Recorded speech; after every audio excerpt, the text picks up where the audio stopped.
இறையேசுவில் பிரியமான சகோதர சகோதரிகளே, நமது ஆண்டவர் இயேசு கிறிஸ்துவுடைய திருப்பெயரால் உங்களுக்கும் உங்கள் குடும்பத்தில் இருக்கிற அனைவருக்கும் அன்பும் சமாதானமும் மகிழ்ச்சியும் உண்டாவதாக. அன்பு மிக்கவர்களே, செப்டம்பர் மாதம் 7ஆம் தேதி தாயாம் திரு அவை பொது காலத்தினுடைய 23வது ஞாயிற்றுக்கிழமையை தான் சிறப்பித்துக் கொண்டிருக்கிறது.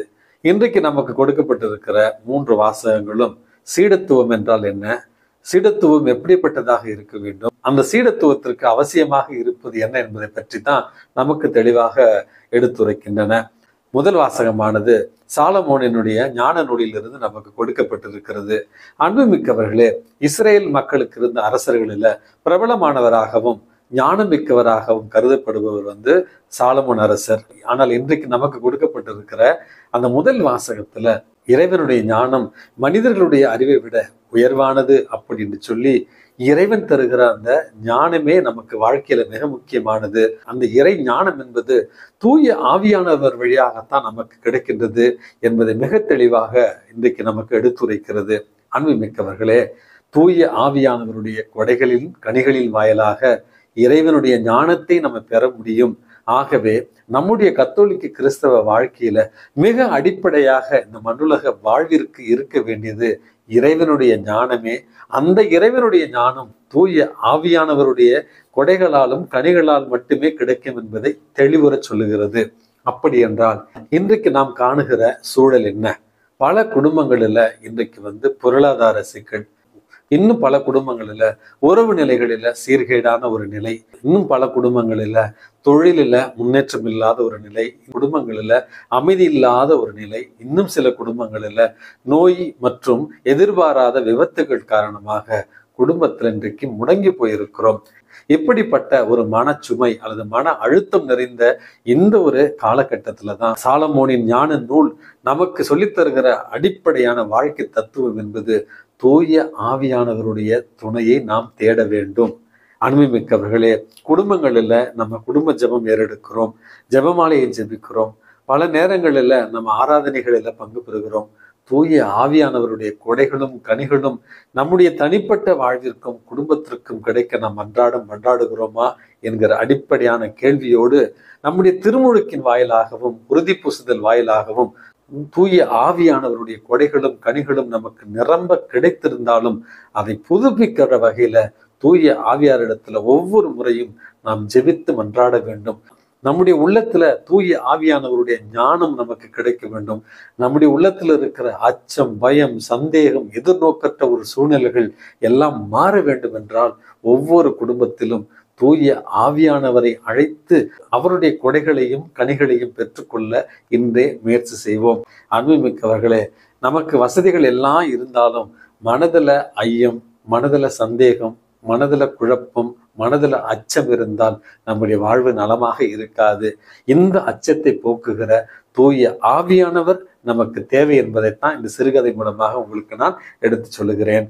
2வது வாசகம் என்பது திருத்தூதர் பவுல் பிலமனுக்கு எழுதிய ஒரு திருமுகத்திலிருந்து கொடுக்கப்பட்டிருக்கிற ஒரு வாசகம்.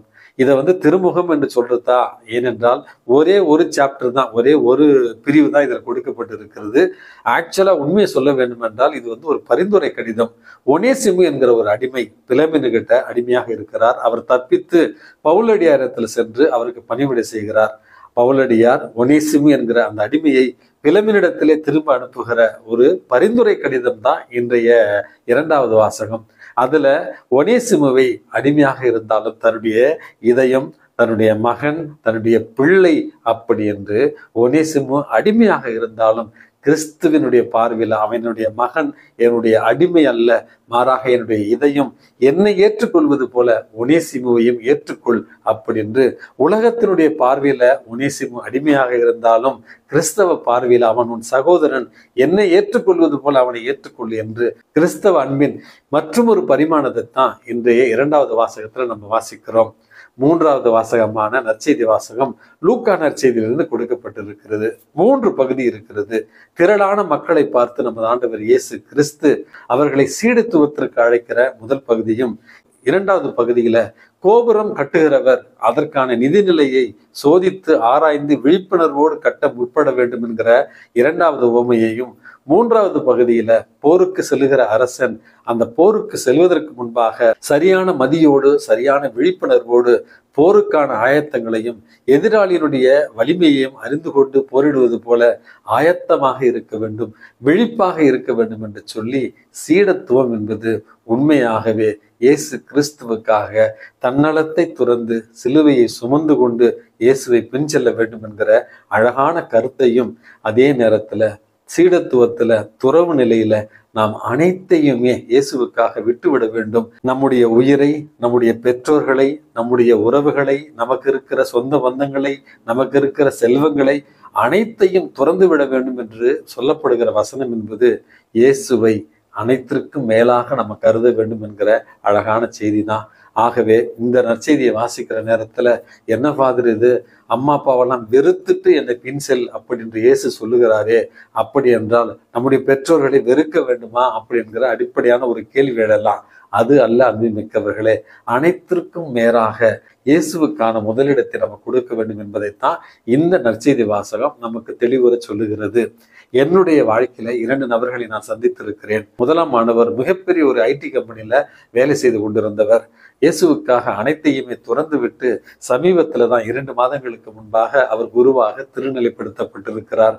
என்ன ஆச்சு, ஏன் 1.5 லட்சம் நீங்க சம்பாரிச்சிங்க, ஒரு ஐடி கம்பெனியில டீம் லீடரா வேற இருந்தீங்களே, எல்லாத்தையும் திபுன்னு விட்டுட்டு இப்படி வந்துட்டீங்களே என்று கேட்ட நேரத்துல என் வாழ்க்கையில எப்பொழுதுமே ஒரு வெற்றிடம் இருந்தது. அந்த வெற்றிடத்தை இயேசுவால் மட்டுமே நிரப்ப முடியும் என்று நம்பினேன்.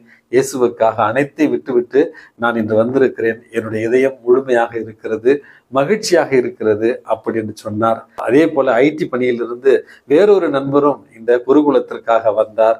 வந்த 3 மாதங்களிலேயே திரும்பி சென்று விட்டார். என்னால இப்படி ஒரு வாழ்க்கையை வாழ முடியல, ஐடியில இருக்கிற அந்த சந்தோஷம், மகிழ்ச்சி, அவுட்டிங் போறது, ஜாலியா இருக்கிறது, இதெல்லாம் என்னால இழக்க முடியல, அதனால நான் திரும்பவும் போயிடுறேன் அப்படின்னு திரும்பவும் ஐடி கம்பெனிக்கே சென்று விட்டார். அன்புமிக்கவர்களே, நம்முடைய வாழ்க்கையில கூட இதைத்தான் நம்ம ஆண்டவர் இயேசு கிறிஸ்து தெளிவுற சொல்லுகிறார்.